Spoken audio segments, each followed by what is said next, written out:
had this entire split. So HKA are a team to be feared.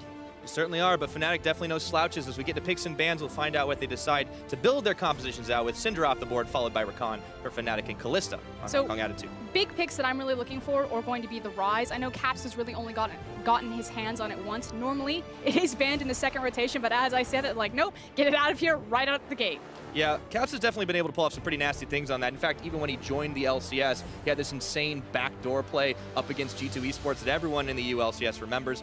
Not going to get a chance to play off any of that shenanigans today. And I expect it to be a permanently banned champion from HKA, whether they're on red or blue side, simply because Mission doesn't play it. It's not a champion that's in his wheelhouse.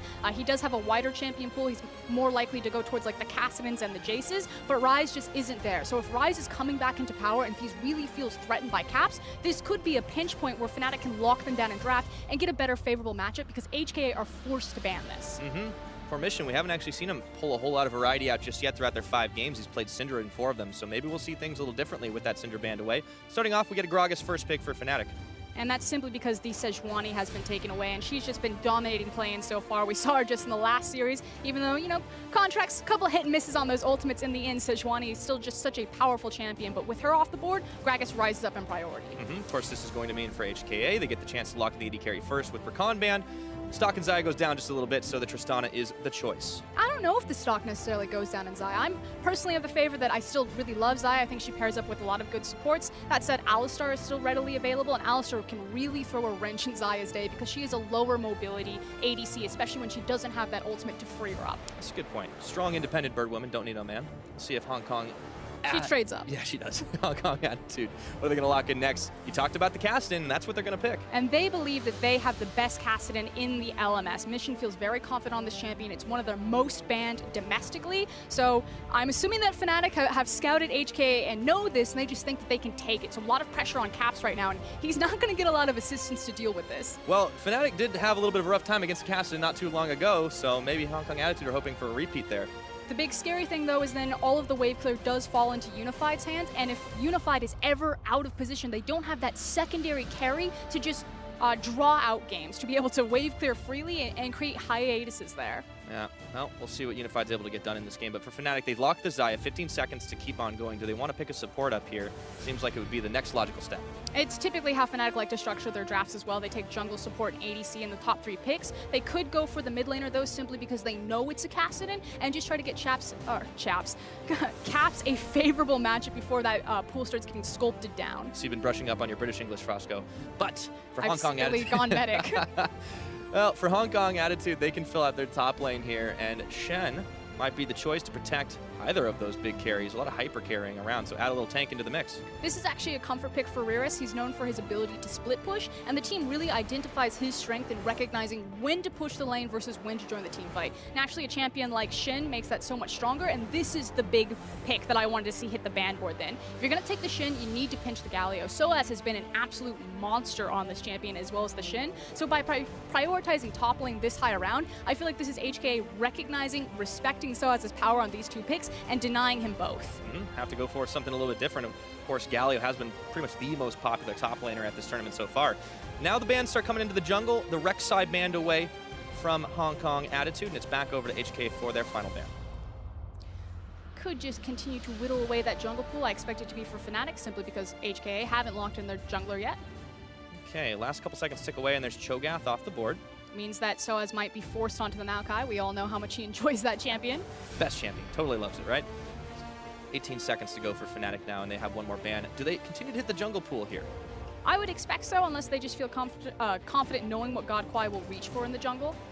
Elise was heavily banned or taken away in the beginnings of playing. She's now kind of faded out. We did just see a Zac last game. Yeah, and God Kwai will have to do something completely different than what we've seen him on so far, because he's only had a handful of games with Gragas. Of course, the Jarvan and the Rek'Sai all picked away from him are banned.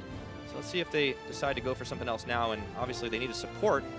Maybe they pick that up first and try to get something on the last time around. Yeah, it makes sense. There's no reason to reach for your jungler. Fnatic aren't going to try to take that one away since they already have the Gragas locked in. I said that Alistar has a pretty decent matchup into the Xayah just because it's really hard for her to get away from him as soon as he goes in, so it makes sense to look for Ali here. All right, so what does Fnatic pair with the Xayah to try and counteract that a little bit? I mean, you could just go for doubling down on the pushing power for Xayah or doubling down on the protection for Xayah. So something like an Ardent Sensor support would work here, like the Janna, or maybe you go for a traditional pushing support like the Karma. My big thing, though, is that I prefer when Jesus is on hard engage playmaking champions. Not that he can't play the Janna, but the last time that we saw Fnatic run a Janna composition, it was up to Reckless to literally Tristana jump forward to start fights, even when Broxah was on the likes of Sejuani. They are that reliant on Jesus being the primary engage tool for them. So it's not going to be that this time around.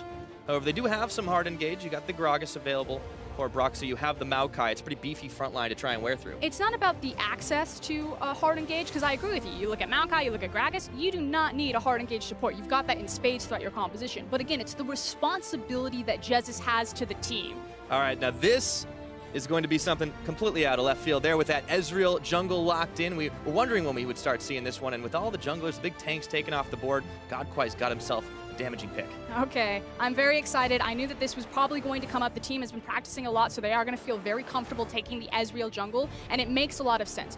They want to try to punish Broxah. Broxah has been a very, let's say, low effective jungler in the early game. He's much more about that mid game. He's much more about the late game team fighting, and he's a huge part of that, but he's just kind of non-existent in the early game outside of maybe some jungle tracking. With a hyper-aggressive jungler like Ezreal, you can get into his face, you can start camping different lanes, and you can set the tempo, and that's why I think you really want to exploit Fnatic. Their team fighting has been great, but their early game is suspect, and HKA can hit them hard with this type of pick. And for HKA, it's right inside their wheelhouse to try and get ahead early on. These guys are all fantastic laners in their own right.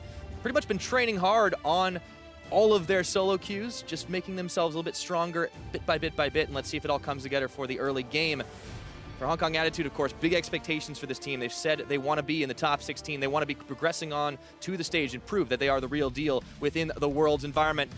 And if you can knock off a team like Fnatic, I think that is definitely a tick mark in your favor. I mean, people look at this group, they look at this best of 5, they say, this is the closest one, this is the hardest one. But both these teams, if they want to go the distance, it's never going to be an easy road. You don't want to go the distance simply because it was gifted to you. You want to go the distance because you're the best. You've got to be able to pull it out in the end. So now, Fnatic starting up on the blue side in game number 1. They've built themselves that solid team fighting composition they like, but it could be a rocky laning phase. We're about to find out as we load up in this first game of our best of 5. So now it's about where are these teams going to focus into their early game. We've talked at length about how Fnatic, their early game has been a bit suspect. I think it personally makes sense.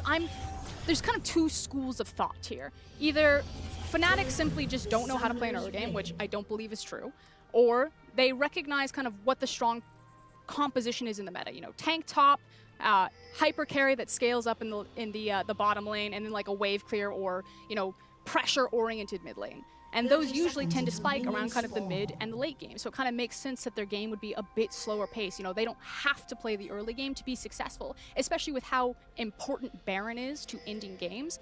These compositions are all going to come online by the time that Baron becomes a factor, and usually you're just going to team fight it out. So, you know, maybe Fnatic have this mastermind plan where it's fine, you know, we're fine giving away some early game pressure because come push to shove, we're going to be ready anyway. As long as they can actually pull it off. But yeah, Fnatic as a team, historically, especially in this iteration of Fnatic over the course of the year, they have been a little bit stubborn about their compositions until they get punished about it. The most famous example being Rift Rivals this year. Then they changed things up completely and found great success, and as long as it still works, I can't see any reason why Fnatic would shift away from it. And here's the thing, you know, looking at Fnatic domestically, I was actually very impressed with this team for their ability to carry from every single lane. You know, Caps can go off, Soaz, his Gnar, his Jarvan stats are so impressive. Everyone knows the potential that Reckless can put out, but coming into play-ins, it's been a rather one-dimensional Fnatic. And again, I have to trust the team, the history, the organization, and the experience, and just say that, you know, maybe they're not showing anything, maybe that they just believe this is the best way to play the game. And yeah, it's only really cost them one game that didn't matter against young generation. So pressure's on now. Like, how dominant are Fnatic going to come out? Yep, that's always a question we have to ask. But for HK, they want to be able to do a lot in the early game. Of course, it's not just early game, right? The damage is going to get pretty real as this game goes on. You've got a Kassadin and Tristana, that Ezreal. I mean, it's all going to scale up pretty effectively, but the style of play that HK like to do is, of course, always going to be getting ahead in that early game. It says it's spotting out the blue buff start. Or the move, I should say. Their early game success is really dependent on Godquai, and normally he's the jungler that they haven't played the majority of their games with. They do have a split jungle pool between Gemini and Godquai. Godquai's played about 15 games now for them, whereas Gemini has played about 30. And they just like the communication. He's been with the team longer. He used to be the AD carry, role swapped into the jungle position, so he should feel super confident on a pick like Ezreal jungle. Yeah, it fits him exactly.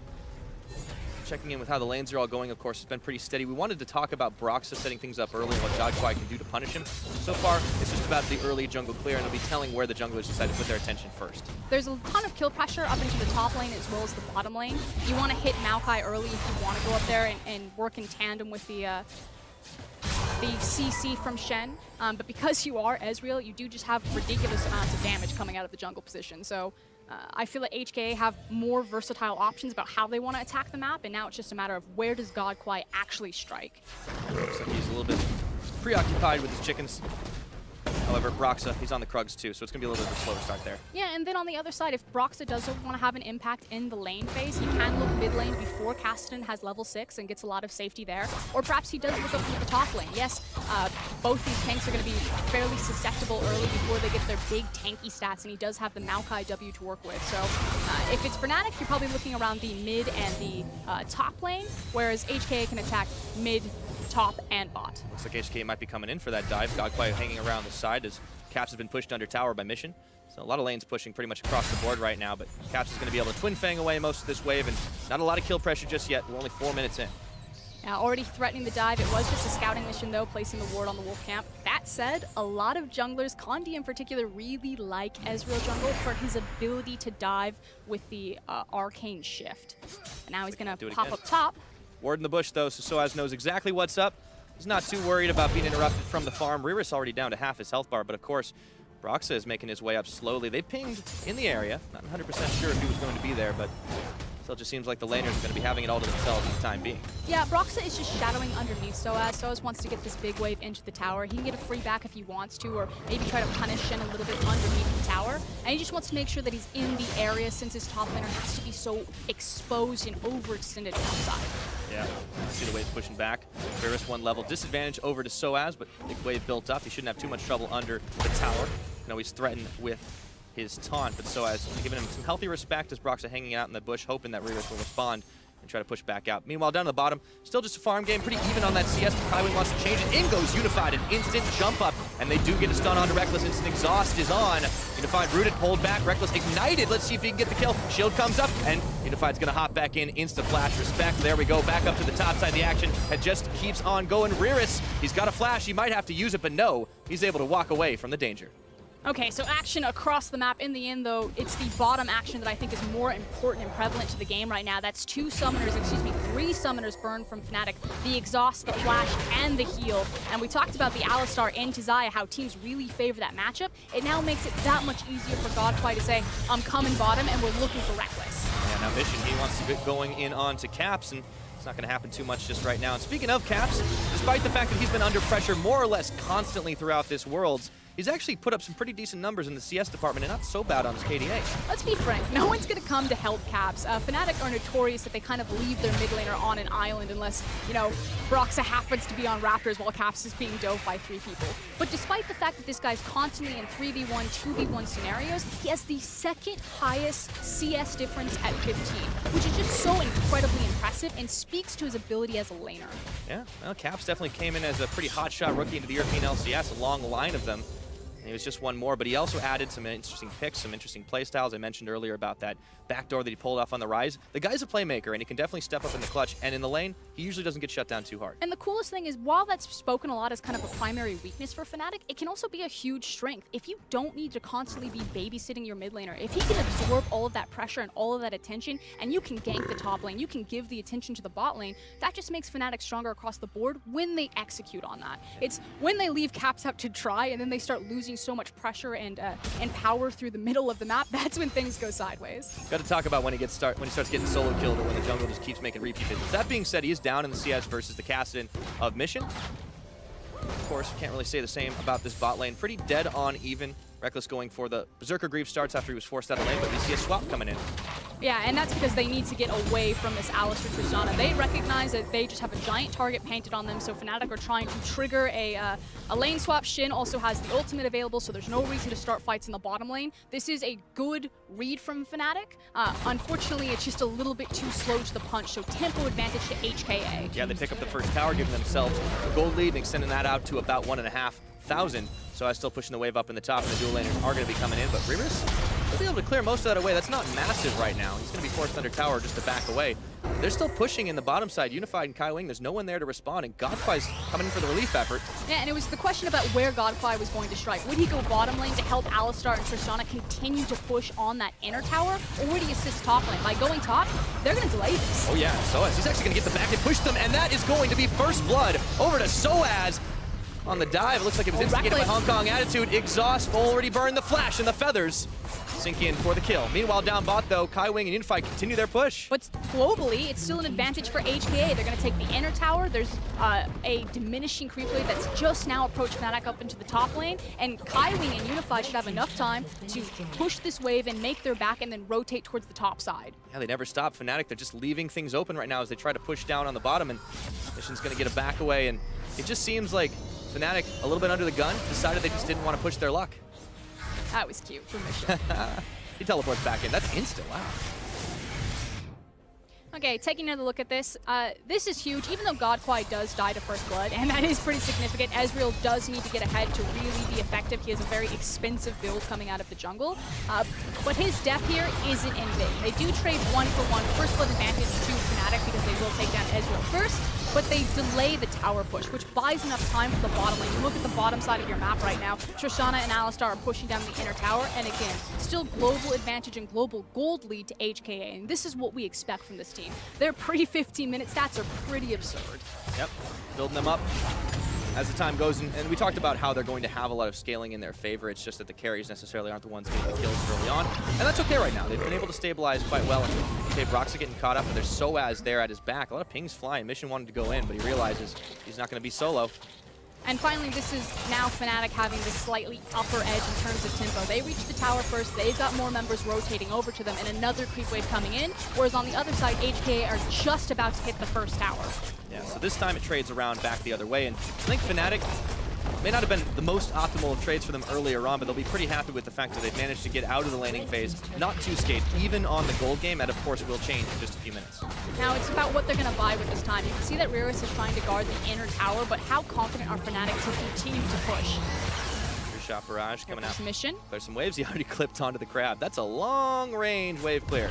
Last couple shots. Ooh, there's a taunt. Brox is able to interrupt it just on the edge. Mission looking to go in. Reaver stuck under tower. The barrel comes out. Not enough to secure that kill as Jesus throws down the Monsoon to keep Reckless healthy. And again, it's Reavers and Friend buying enough time to slow down Fnatic siege, while on the other side, they continue to push into another inner tower. Yeah, Soaz, I don't know if he's going to have as much to be able to defend here without a whole lot of backup. He just has to throw down the sapling, and there it goes. Hong Kong Attitude picking up tower number 4 for themselves on the up and up versus Fnatic. And this now means that they have super access to the Rift Herald. They can just snowball onto that, or maybe rotate over to the mid lane just to dissuade Fnatic from pushing too far deep. John is here, they should be okay. All right, shots in. Unified, he goes deep, and there is the knock-up headbutt. Both combo, and Unified getting the kill caps. Oh, he just tries to slither out too late, and even though he dishes some damage, Godquai takes caps down, and it's all HKA in the mid lane. And this is disaster from that Fnatic. They simply took the wrong way out of the lane. You know, you had the Jonah from disengage, they could have rotated down, and as I say that, maybe a turnaround? Nope. We're Slow to respond. Disengage. Slow to respond for Fnatic, and you talked about Rift Herald being up and available. It's also the Dragon Mountain down there that Mission and the rest of Hong Kong Attitude are going to be able to secure. Not a whole lot that Fnatic can do about it. And they honestly just got caught sleeping. And this has kind of been the story of Fnatic during the entire stage of Flames. The one game where they had an early lead, where they were making the tempo aggressive, macro decisions, was their first game against KLG. But since then, this has been the story. And, Jesus not walking down. Yes, Cassian's coming in with the Shin, but he splits it from his team, and he's just left for easy pickings. And then from bad to worse, his cast is picked off. Yeah, it's unfortunate right now that Fnatic getting themselves caught out just a little bit. And we've even heard them talk a lot about how they are a team that will sometimes respond a little bit emotionally and not always make the optimal plays when they don't feel things are going well. Well, that's the thing that can sometimes start off that level of thinking.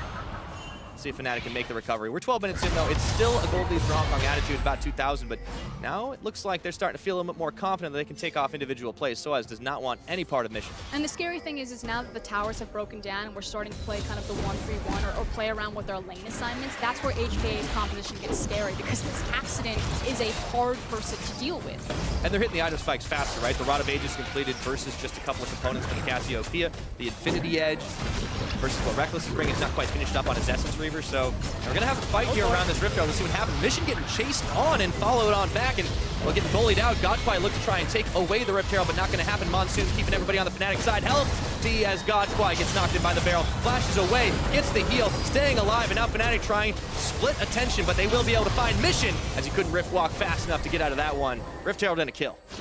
Big swing for Fnatic right there, and that's what's been putting them over the line in all these plans. They fumbled the early macro decisions, give away a couple free towers, don't necessarily trade even, but their team fighting is clean enough that it doesn't matter that they're able to dig themselves out of any sort of deficit they put themselves in early. Yep. Might not always work about every single time, but it's shown so far that Fnatic's strong enough to affect the comebacks and out-skirmish, out-trade opponents. Unfortunately for Hong Kong Attitude, they just couldn't quite find the fight where they needed it. However, setup for them still looking good. A lot of wards deep in this Fnatic jungle. Pings flying that they know Brox is not around as he'd already backed off the base. Jez and Caps a little low on the health bars. Have to respect the damage that Unified will bring. That said, the main goal for Fnatic right now is to take down that mid-tier tower. Now, you can see that Unified and Kaiwing have been moved over to just play wave clear duty, but Fnatic do have the Rift Herald. It does mean that HK are kind of extending themselves up into the mid lane, so eventually, as soon as they take care of these side lanes, Fnatic can rotate and try to push their luck mid. Although, here we go. Oh, he's the on. classic. Jumping in. Featherstorm out for Reckless. Teleport coming down. Mission wanted the 1v1, but he's not going to be able to take the 2v2, and Reckless might not even need any backup right there. Pulls him back, gets the root off, and wow, the outplays. Doesn't result in a kill, but still forced quite a lot out of Mission. And you know, normally when Fnatic's fans see Reckless off into a side lane, it's, oh no, you know, he's off into farm mode, this is when he gets caught, but just turning around and showing the power of Xayah and his confidence that, okay, Cassidy, you think that you have the lane assignment here, but you need to play this perfectly or I will punish you. Yeah, you called it in the pick and ban. You definitely don't need the Rakan to be effective on that Xayah. And with Essence Reaver complete, he can start working towards the rest of his build. He's already dishing some seriously massive damage. I'm just saying, she is the better Tinder swipe here. But paired up with Jezzy, it's all good. Unified still on wave clear duty in the mid lane. Caps trying to do the same thing, and looks like the game's going to rotate about the mid for a little while since both towers still up and available, and those are the only ones on that part of the map. Still a while before anything like Baron will become a possibility. It's about funneling farm, making sure that we're hitting our big item breakpoints. For Xayah, it's really about the 2-item spike, especially when she has the Ardent Sensor and Janna in tandem. Janna level 8, once she's level 9, she's going to have the 5 points in the shield. We talk about this all the time, but, you know, then gets that added benefit of the flat AD. Whereas Tristana, you know, needs to reach a little bit farther, needs the 2 attack speed items, so the Shiv, the Infinity Edge, and whatever else that she wants before she really becomes effective. Feeling comfortable enough to just solo take those fights. We've seen Unified, though, really going hyphy to jump on in, knowing that he'll get the reset, or at the very least, his support's going to go in and back him up. I think he had to pump the brakes a little bit just because Speaking of, he wasn't feeling too confident when he ran into Xayah and the teleport. Big Eyes, though, on Godquai, you know, this hasn't been the snowballed Ezreal jungle game that you really need to be effective on this champion. Okay, Kaiwing gets the push back. He might have sealed his own death warrant there as he goes on in, gets the knockups. The Cat's coming out. Monsoon to keep everyone on the Fnatic side healthy, and Riris is going to tag back out as he gets the taunt off onto Soaz. No one from Hong Kong Attitude going down, but this will open up the chance to push with Rift Herald. Yeah, I said that as soon as Fnatic felt comfortable about their side lanes, they were just going to funnel all their resources into that mid lane, use the Rift Herald, and take the free structure. And here they go.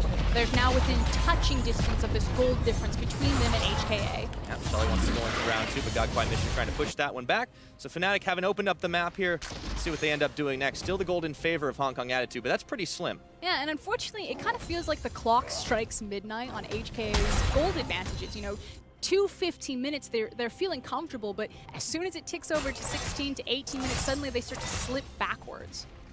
Yeah. Fortunately for them right now, Fnatic's starting to look like they're the ones in the driver's seat. Reckless once on a side lane. We have seen this many times, as you referred to.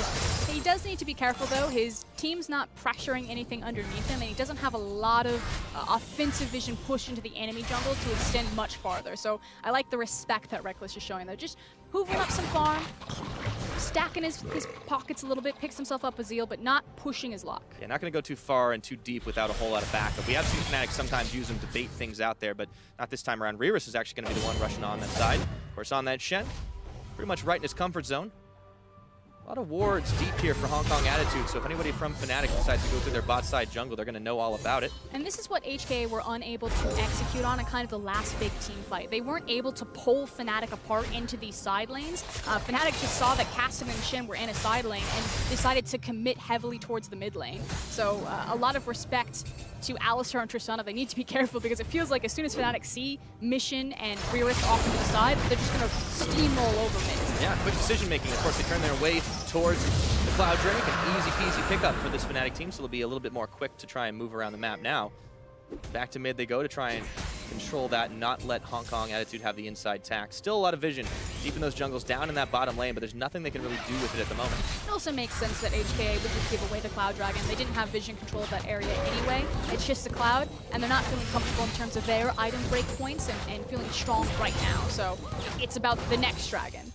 It's a waiting game for Hong Kong Attitude. And, you know, we talked about how for them it does seem to be all about building up the big lane leads. That kind of evaporated for this team, but there's still so much more that they can actually do. I'm just curious if they're going to be able to pull off these fights that Fnatic have just been so much better at in this play-in stage. I mean, they have a ton of mobility that they don't necessarily need to take the full 5v5, that they can try to split up when all 10 members are grouped up into kind of like a 2v2 or 3v2 type of scenario.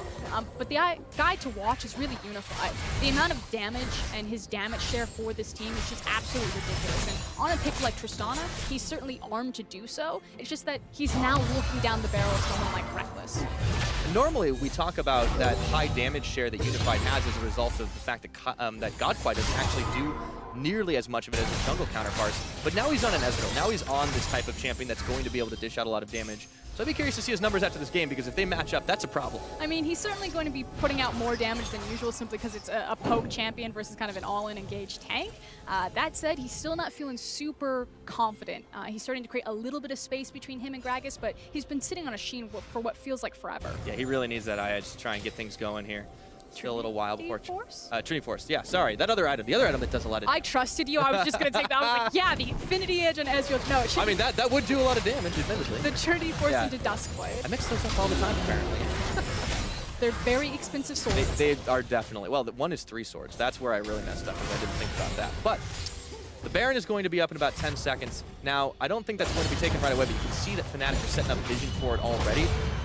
Going to be a big important objective for both teams to try and take out Reris and Soaz, finding each other down on the bottom side. Soaz is decidedly more difficult to take down. He's got a Bramble Vest sitting on that, top of a little bit more MR for himself in the Spirit Visage. Yeah, he's got the Bramble Vest as well as the Ninja Tabi, so he feels completely fine in terms of the armor front, and then he also has his MR with the Spirit Visage completed. So Soaz feels super confident looking across from Reris right now. Reris is just trying to control the minion wave, doesn't really want anything to do with the giant tree. Issue is that his team doesn't have the vision control for him, so has to pay a ton of respect to Fnatic right now and can't get the deep push that he really wants. Yeah, all those wards that were set up earlier on when HK had a lot more control of this map has kind of gone out the window, and there's not a whole lot of inside tack that they can really get. Fnatic do see this Cassin upriver nearby the Baron pit, pinging on it right now, but there's really not going to be a whole lot of response. So it seems like the Baron control wards all being taken out and replaced in favor of Hong Kong Attitudes, and this is the early stages of that dance. Oh. Hello. Looks like they found Unified, and he's going to get the hop up and away right into the Raptors. And he's going to get a little bit more clear off on him so they're not dishing out too much damage as he goes away. And huge credit to Unified. Didn't have to burn his heal, retained his flash right there. It did look very close, so good attempt by Broxa to find a very important pick, but Unified keeps his cool and walks away. This is why you see those Tristanas so frequently. Not only does she do so much damage, but you got a lot of self-peel getting everybody out of your face, and we'll see as Reckless and Jessens get on the side push here. Still being pinged out by Hong Kong Attitudes. Just a waiting game, trying to play the waves back and forth to make sure that there isn't a big advantage on either side of the map. Mid lane, kind of all but forgotten at the moment. This is the most important part of the game, though, because this will be the big decider. You know, we've been kind of in this very intense tug of war, and someone's about to lose. Oh boy, Caps trying to go all the way back under tower. Does make it out nice and safe. A little bit of help from Jessens on the backside, but now you see Hong Kong Attitude looking to try and push in, or maybe they decide now is the time. We're going to attempt that Baron. Unified getting a little far forward to try and get a few chip shots off on that tower, but nothing doing. Shen moving down towards the bottom, but he has got his teleport. No Stand United. Yep, still needs to be incredibly respectful though, as we're back to the the Baron dance. I'm used to calling the Baron dance the Harlem Shake. Yeah, the it's the Baron Shake now. The Baron Shake.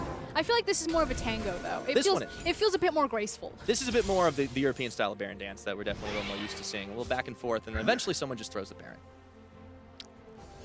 I feel like Not always. I'm not being entirely. I was gonna say, I feel like Fnatic have been really consistent. No, around they're good at it. I was saying Pan EU. That's a whole other story. Their ability to sculpt fights around the Barons have pretty much saved them a lot of games in the plains. Again, their setting of tempo and their ability to say we're getting the first tower, we're going to trade 2 towers up on you.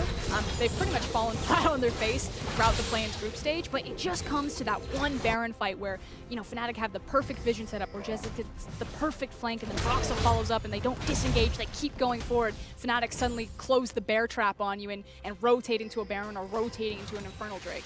Yeah, and of course it's kind of better equipped for their comp to do that as opposed to what Hong Kong Attitude are bringing. They have those side lane pushers. They have a bit more of a catch if you look at the Kassadin, you look at the Shen, and even the Ezreal. It's a lot of damage, but in the team fights, may not necessarily shine as much as some of that AoE that the likes of Caps and Reckless can do.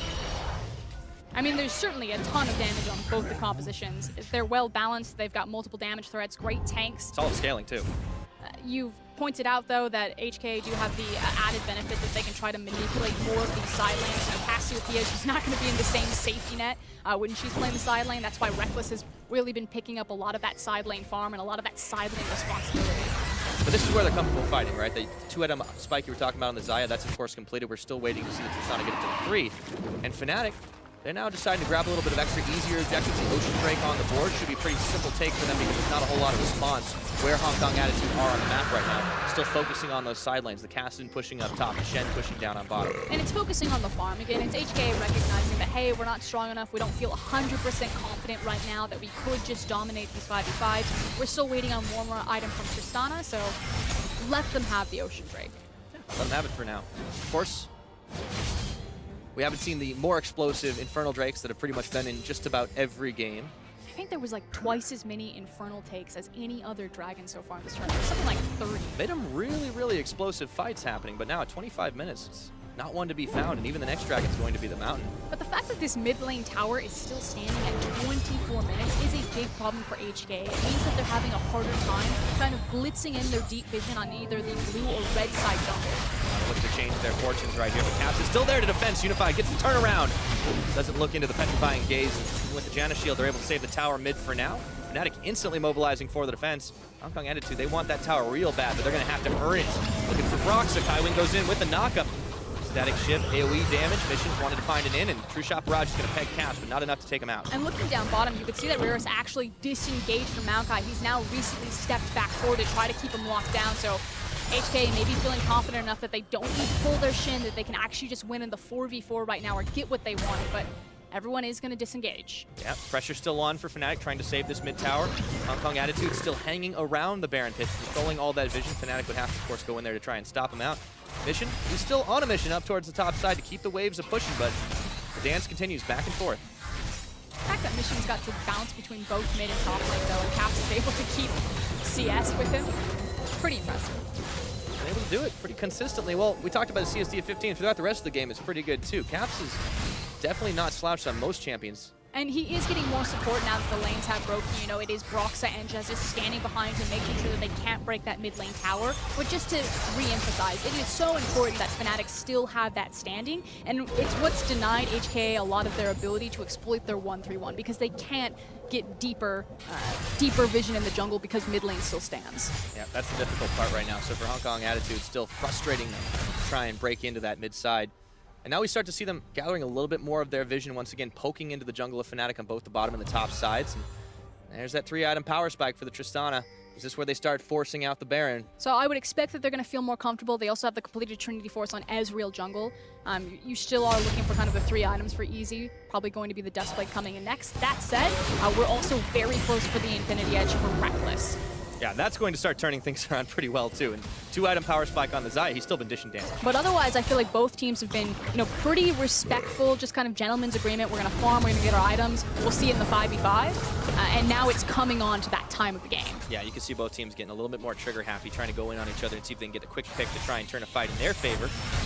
Still no one's going to find it just about now. I mean, this is one of those games we have more towers than kills, and it kind of teeters on a knife edge for a little while. But it just takes one team fight, Pyra, and it will be a massive swing of who will win this game. Oh yeah, now the minions moving in towards the bottom side as Riris goes to join the team. Back up towards top. Fnatic are the ones that have controlled vision around the Baron pit. And see if HKA can try to find a collapse here. Kai Wing moving around the mid once more. Finds Caps out, gets grounded. Rest of Fnatic on the chase looking for the cow. They want themselves a burger today. Not gonna find it.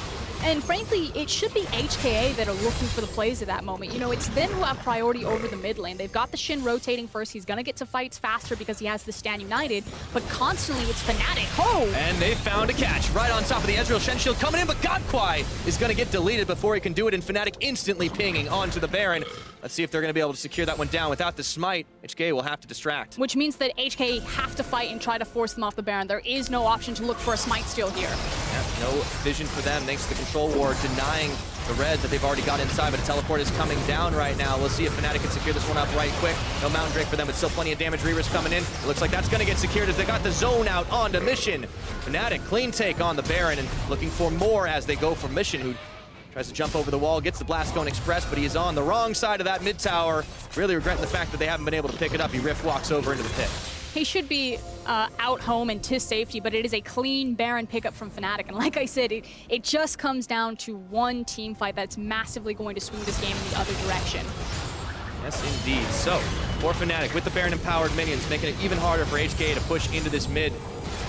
They're the ones who are finding, even if you don't get the kills, you can still find exactly what you need, just getting one pick. But I want to hit back to my previous point. Look where Shin was. You know, he was starting to rotate so much earlier for this fight, but it's not HKA that are ever putting themselves in a position to try to start a fight, to try to use the fact that they did have priority in those side lanes. It's always Fnatic that are looking for the plays, and in that instance, making them happen. Yeah, surprised a little bit of Hong Kong attitude's passivity and maybe just getting this game a little inside their heads and not necessarily trying to play it off to win, but just playing it to not lose any harder. And the gold lead, of course, slim, but still been in Fnatic's favor. We're approaching that 30-minute mark, and they've got a lot of damage. Still, we need to see them put it to the use. And how much damage can Fnatic do with this Baron? Looking for tower on the bottom side. Even Reckless hops over now, joined by Brock. So that's 4 members. They get the 4-1 on. That's pretty quick clear out of those waves. Static Shield will do that for you, and Mission says, I don't want any part of this. And as I said, now this is where the composition from HKA can be punished. They don't have 2 forms of wave clear. They're entirely reliant on Unified being in position with this Tristana, and if he's ever not, it's just going to drop just like that Inner did. Yep, pretty easy to cut through those. And now Soaz just keeping Reaver's locked up. Remember, he could always cancel a teleport of the Shen, but he doesn't even have Stand United up and available. So Fnatic, they're still going to have a bit more of a global advantage. Taking down the Inner on the bottom, looking to push for the mid. And Mission, he's moving up to try and take out Soaz. He's going to be locked up for now. Let's see if they can hold him on. Redemption coming through, going to keep him even healthier. And a 2v1, he's just keeping pushing them back, and Fnatic looking to join him up towards the top side. Soaz doesn't even care about tanking on the tower damage, and looks like that's going to be all she wrote for this tower. Up in the top, 5-4 in favor of Fnatic. They've got inside track. They can now just rotate back towards the mid lane. Soaz does have teleport, so he's fine to make his back right here. And if the enemy team engages, he'll just TP in. And there we go, looking for Mission, even gets knocked up. The CC chain is real, and Caps is going to be able to finish off the Kassadin. And these towers are falling like dominoes right now, 30 minutes into the game. And Soaz, teleport comes in. He's got a giant wave. He says, guys, just come here. We're just going to try to break the base. Yep, just keep it going on 1, 2, 3 lanes. Not a whole lot the Hong Kong attitude can do. They are running out of options right now, and we would expect to see that desperate fight to try and turn things in their favor. They do have their items, they do have the spikes they've needed, but they are running out of base right now. One tower falls in the mid, the bottom. Minions are being marched forward, and they just keep on giving ground here, respecting the damage that Fnatic can do, but it looks like it might be too little, it might be too late. Reavis is going to get knocked up, locked up, and rooted underneath this tower, and once more they just keep firing on. Another tower falls after the inhibitor. It's going to be another easy inhib. Fnatic, it's just like they decide to keep on pushing, and nothing can stop this team. Slow march to victory. And the interesting thing about HKA versus Fnatic were the massive stylistic differences. Statistically, when you look at these teams, you have HKA, the early game team. You know, pre-15 minutes, they build up these leads. Can they sprint fast enough off the finish line to beat Fnatic before they come online in the mid game, before they come online in the late game 5v5s? And the answer right now for game 1 is no. And that's the thing. Take a breather. People can criticize Fnatic's lackluster early game all you want. And I'm not going to, stand behind and say they made 100% the right macro decisions. There are obvious holes and flaws here. but it doesn't matter because they're confident enough that come that 5v5, they're going to execute, they're going to do the right thing, they're going to find the critical pick, and they're going to win the game anyway. And they're going to be able to pull Hong Kong Attitude into those 5v5s that they know they can win. So far, the 1-3-1 strategy that we kept seeing out of Hong Kong Attitude, it was so difficult for them to go deep when they didn't have control in the mid. And lo and behold, the mid tower still stands for Fnatic. So Hong Kong Attitude, they just couldn't quite do enough early. And a lot of that did fall on GodQuai because he didn't take off on that jungle Ezreal, but he really needed to, and frankly just got outscaled of the usefulness that Gragas is going to bring to his team. Yeah. GodQuai obviously a little bit more at home on some of those tanky junglers, but with all of them banned away, he goes on to the Ezreal. Maybe he would be at home on an AD carry like Ezreal, but at the same time, it seemed like he just didn't quite have the amount of pressure that Broxah did. And even though Broxah didn't make any trips to the mid lane, he was still pretty effective early game. That said, you can see that there's still some fight left in HKA. They are looking for the cheeky flank play. They still have a lot of power in their Cassidy as well as their Tristana. Yes, the Ezreal has fallen behind, but Fnatic, they're not out of the woods just yet. Oh, they've got to put it away with the Nexus, grab that 50 gold, and move on to game number 2. Now Soaz still trying to duke it out with Mission. Not getting the better of him, though. This Cassin, not quite at the level he'd like to be 33 minutes into this game. And back inside the base is HKA Unified looking to take down the Gragas, but Broxah tanks it all up, shrugs off the damage. Waves crashing into the top side. Soaz on the flank is a hop away, but everyone's going to get rooted up, and Kai Wing is healthy enough to tank through things, but that redemption means Fnatic are as well. As they break open the base up towards the top, it looks like they decide to try and take the fight to end the game. The Shen Shield's on as Kai Wing staying alive. Mission trying to cut them off on the flank, but it looks like Fnatic know when to not push their luck, backing out. Moving right back on in once they're in safe range. They are sticking around for this one. Here comes Broxah. Okay, gets the knockup, and they look for the Tristana, deleting it. It's Reckless taking out his opposite number. Now Reris will be the next to fall. That shield is not quite enough in Mission. Never got a chance to go in for the flank. Soaz following the flash all the way through onto GodQuai, and caps on a killing spree means that this game is going to get closed out. Number 1 over to Fnatic, 34 minutes into this game. And once they hit the go button, there was no stopping this team. 1-0 up. No early game, no problem for Fnatic. They just meet you in the mid game, they meet you in the late game, and they just have cleaner team fights, cleaner picks, and know when to turn it on. Fortunately for Hong Kong Attitude, they had the first 15 minutes on lock as is usual, but they just didn't have the trajectory to keep on moving in that mid game. And you can see frustration on the faces of their players. Unfortunately for them, they're going to have to go back to the drawing board for game 2. And I really do have to put a magnifying glass over HK's mid game. You know, when they went out to the 1-3-1, initially they did have the superior lane assignments. They could threaten with the Cassidy, but it just took them so long to execute on it. Frankly, they never really executed on it correctly that suddenly they couldn't deal with Soaz. They couldn't execute on the 1-3-1, and Fnatic just ran them over. Yeah, I mean, it was so nice to see in the early game that they were getting the better trades down. Fnatic were kind of, hustling up to the top lane, trading a little bit late, but then everything kind of evened out. And it did seem like HK just kind of pumped the brakes a little bit too much. Yeah, and a lot of that was credit to Reris. I think he did a great job slowing down a lot of Fnatic's, tower pressuring. The fact that he was able to stall so long allowed his team to trade up, but that gold lead wasn't enough. Unfortunately, no. Now, to hear how Fnatic took the first game of the series, let's send it over to Dracos and the analysts.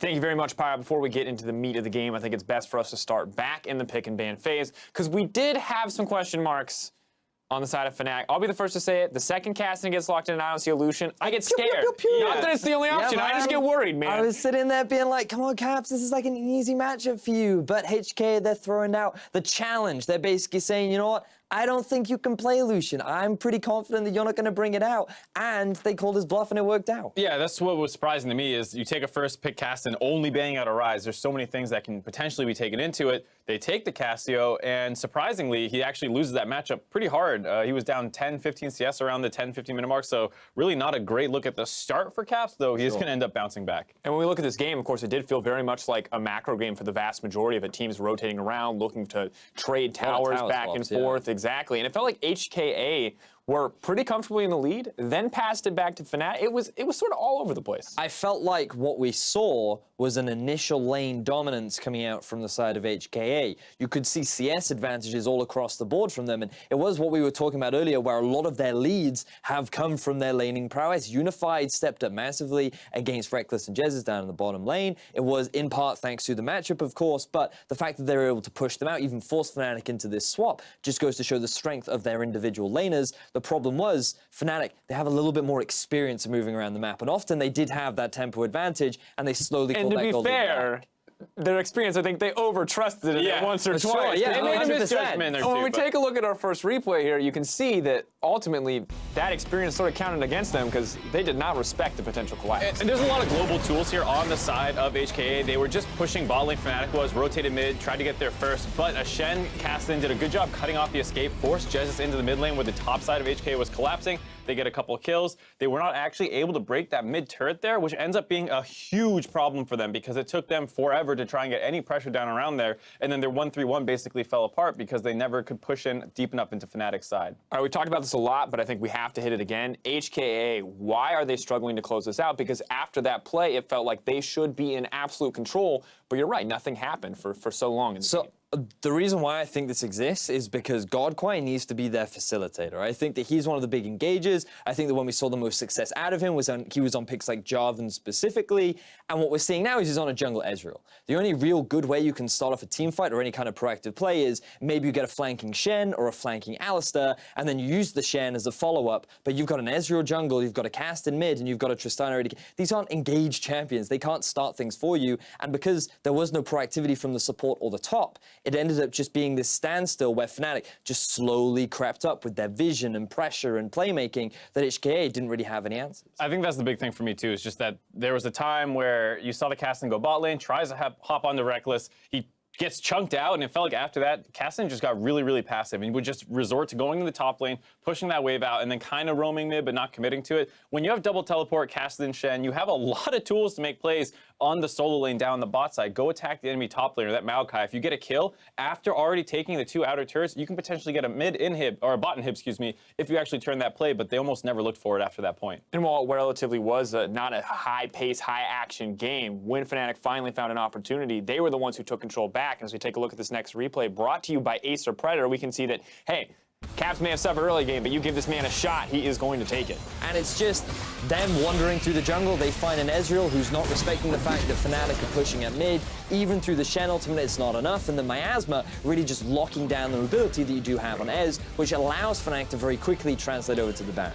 The one play that they needed to break this game back in their favor, but you have to say that Fnatic was doing a great job dealing with the 1-3-1 already. They hadn't lost an objective after that 15-minute mark, basically, and they are able to cleanly convert onto the Baron, something that HKA really struggles with as well. If they do get a pick off, it doesn't feel like they quickly turn that around, and you see just how fast that gold graph exploded into Fnatic's favor. And it's just the thing that we saw from the group stages now translating into these elimination matches, because Fnatic, we know that it's not uncommon for them to fall behind in the early. It happened a lot against young generation, even against Chaos Latin gamers. They should have fallen behind early, but they just were able to outplay their opposition. And now HKA, talented individuals, are finding avenues to get that lead, but then they're not translating it later on into the game. And Fnatic are just finding these opportunities in the mid to late. And I think that's the frustrating thing, is because as good as Fnatic played in the late game, ultimately we have to wonder, you know, like, what can HKA do if this is such a big issue? Because if it was picks and bans, we could talk about different champions. But when you're not able to reliably snowball those leads, that feels like something much bigger. Well, I think what I like is that they're choosing to go back to red side. They're identifying that, like, we probably need to win in laning phase, and you get more counter picks, hypothetically, with that red side selection. So if they want to do this early Caston pick, they could potentially go for that again. If Fnatic adapts and bans out the Caston, now you can wait for later in the draft before taking your solo lanes and hopefully finding some areas to pressure. For me, I'm just after more engage on the side of HKA. I think they, like, as you rightly said, they had a lot of tools in their kits, but just simplify it, make the things easier. Maybe just group up 5 and force a fight. Like, these guys are strong individual players. They just need easier ways to sort of make stuff happen. And I think champions like Jarvan, Maokai, Sejuani, Gragas, all these are great picks that can better facilitate the